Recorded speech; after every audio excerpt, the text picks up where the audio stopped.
Welcome back, everyone. Well, a trip to Ticonderoga would not be complete, especially if you've seen the town. There's a lot of changes in town. And part of the reason that these changes are taking place is because of the Ticonderoga Revitalization Alliance. And joining me today is Lance Clark, who is one of the co-directors of the Alliance. Welcome, Lance. Thank you very much. Very nice to have you here. Very good. Well, we're on the road today. We're all over the place. We're going to Hancock House. We were here at the Star Trek studio. That's great. And we wanted to talk to you because, you know, let's face it, many upstate communities saw periods of boom during the Industrial Revolution, right? Many fell on hard times when those industries left town, left to kind of fend for themselves. Yeah. Ticonderoga is one of those examples. But, you know, you and I have been coming here for summers for many years. Yes. And there's a real change going on here.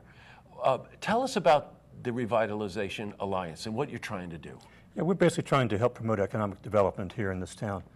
The organization is about 5 years old, and we work on a range of projects that would bring more tourists, more business, and maybe actually more people into the town. Yeah, I got it. You know, I mentioned earlier this week in the program that my wife and I were here for the street fair last week, Street Fest. and it was really wonderful. We went into the co-op, we went into the antique stores, we went into the bakery, and it's really something. There's quite a change, especially in the last 3 years, that I'm noticing.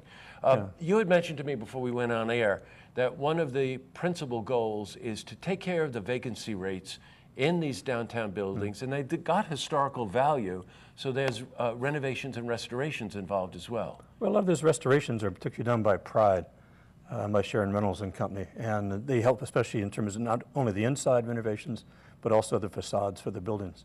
So I think that's something that has really helped. And also we have private investors, people like Jim Major, who helped with the Libby's Bakery, which is really a shining example.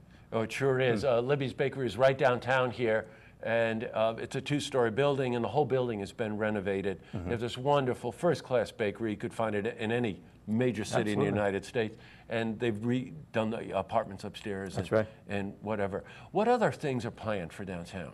Well, a lot of what we're working on, I mentioned, is that, you know, there are buildings here that need to be rehabilitated, get people back into residences, and in some cases perhaps knocked down. This is something the town is really working on pretty strongly to, you know, improve the housing situation here as well as the appearance of the town. And just in case you might be a little confused, the background here is not typical downtown Ticonderoga. We're still here at the Star Trek studios. The big convention coming up on the 12th, the 13th, and the 14th, and the Alliance is involved in helping with that, right? We are. Jim Cawley came to us and asked if we would help out in terms of putting together a convention. He and the volunteers have been working well over a decade putting this tremendous sets together, which is really the core of what this is about. But we're hoping now to get more than the 300 people we had last year at the first event, maybe 400 or 500 people this year. Well, that's great. Well, I hope so. I wish you the best. You know, to see the work that you're doing here in town is very, very impressive. And, you know, again, a lot of upstate communities go through that period where they struggle after the big companies leave or the industrial base leaves. And now they've got to really try to figure out what they're going to do to create a personality that benefits the people here and brings tourists in. Yeah, this is great. As you say, this is the place you can go from the 18th to the 23rd century in 10 minutes. I like going from the 18th century to the 23rd century. That's right. That's another conversation. Well, Lance, very nice to talk to you. Very nice to have you here. Thanks. To see this interview again, you can head to our website, looktvonline.com.